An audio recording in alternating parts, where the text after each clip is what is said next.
नमस्कार, next eyes Hindi के चौड़ी अंक में आपका स्वागत है। आइए आज की पहली न्यूज के ऊपर चर्चा करते हैं। इस न्यूज को द हिंदू ने कवर किया था और ये इकोनॉमी सेक्शन की न्यूज है जो जीएस पेपर 3 के अंतर्गत शामिल होगी।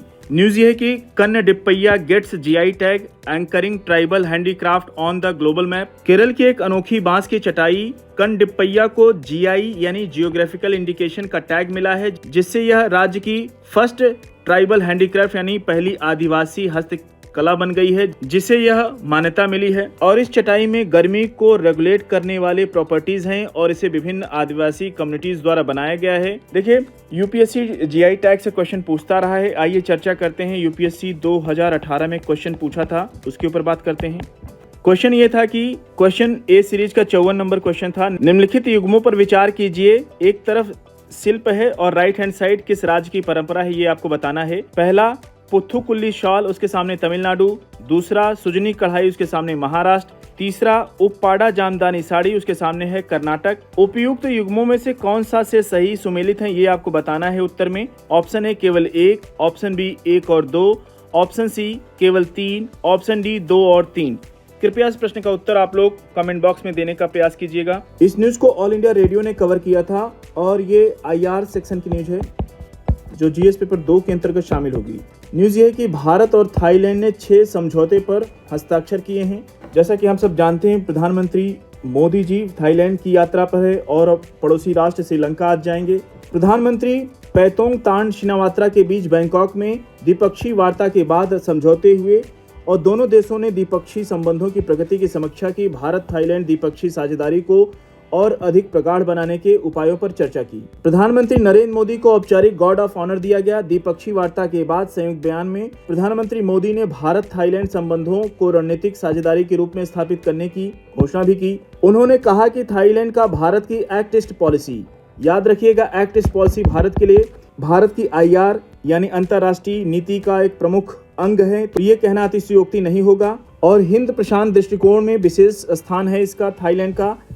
और श्री मोदी ने कहा कि उन्होंने दोनों देशों की सुरक्षा एजेंसियों के बीच एक रणनीतिक संवाद भी स्थापित करने पर चर्चा की है। रामायण भित्ति चित्रों को दर्शाते हुए एक विशेष डाक टिकट जारी किया।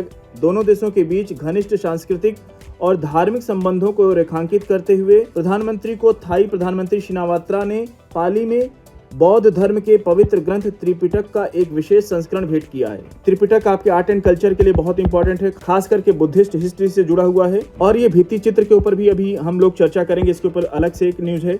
भारत और थाईलैंड के बीच घनिष्ठ सभ्यतागत संबंधों को और गहरा करने के संकेत के रूप में प्रधानमंत्री ने गुजरात से खुदाई करके लाए गए भगवान बुद्ध के अवशेषों को थाईलैंड भेजने की पेशकश की ताकि लोग उनका सम्मान कर सकें। प्रधानमंत्री ने सोशल मीडिया में पोस्ट में कहा कि वे आगामी आधिकारिक कार्यक्रमों में भाग लेंगे और भारत तथा थाईलैंड के बीच सहयोग मजबूत करने के लिए उत्सुक हैं। भारत समुदाय से मिले गर्मजोशी से भरे स्वागत पर आभार व्यक्त करते हुए उन्होंने कहा कि भारत और थाईलैंड के बीच एक गहरे सांस्कृतिक संबंध है। प्रधानमंत्री ने थाई रामायण और राम केन का आकर्षक प्रदर्शन भी देखा है। इसके ऊपर एक अलग न्यूज है, अलग से चर्चा करेंगे।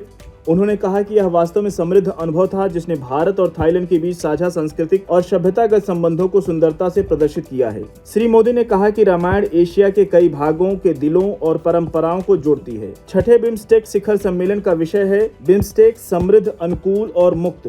शिखर सम्मेलन में बैंकॉक विजन 2030 को भी अपनाया गया। बिम्स्टेक एक इम्पोर्टेंट संगठन है, इसके ऊपर कल डिटेल में चर्चा करेंगे हम लोग। अगली न्यूज की ओर बढ़ेंगे। इस न्यूज को पीआईबी ने कवर किया था। ये न्यूज आईआर सेक्शन के साथ साथ आर्ट एंड कल्चर सेक्शन की भी न्यूज है, ये जो जीएस पेपर 2 और 1 के अंतर्गत शामिल होगी।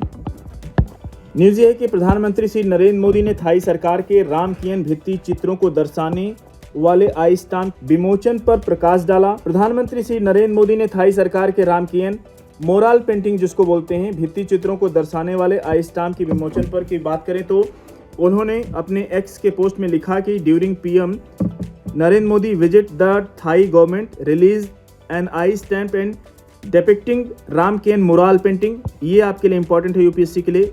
मुराल पेंटिंग क्या होती है? भित्ति चित्र की बात हो रही है, भित्ति चित्रकला।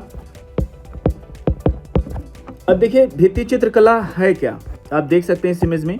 ये ठोस संरचना की दीवारों पर की गई रचना भित्ति चित्र के रूप में संदर्भित की जाती है। भित्ति चित्र प्राचीन काल से ही भारत में अस्तित्व में रहे हैं और इनकी तिथि द्वितीय शताब्दी ईसा पूर्व और 10वीं शताब्दी ईस्वी के बीच आंकी जा सकती है। इस प्रकार की चित्रकला के साक्ष्य भारत में कई स्थानों पर पाए जा सकते हैं। भित्ति चित्रों की सुंदरता और उत्कृष्टता को अजंता, आम्रपाली, यहाँ पे नोट करते चलें आप लोग।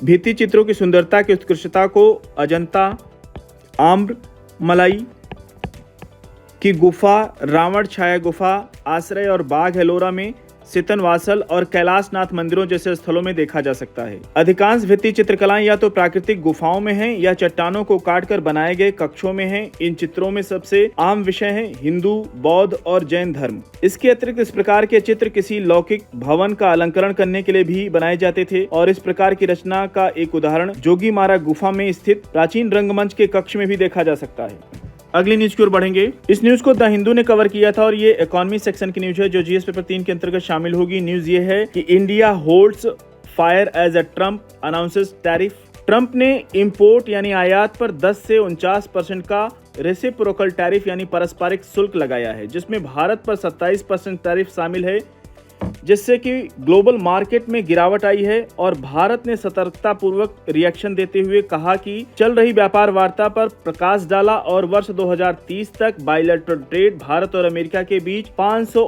अरब का लक्ष्य रखा है।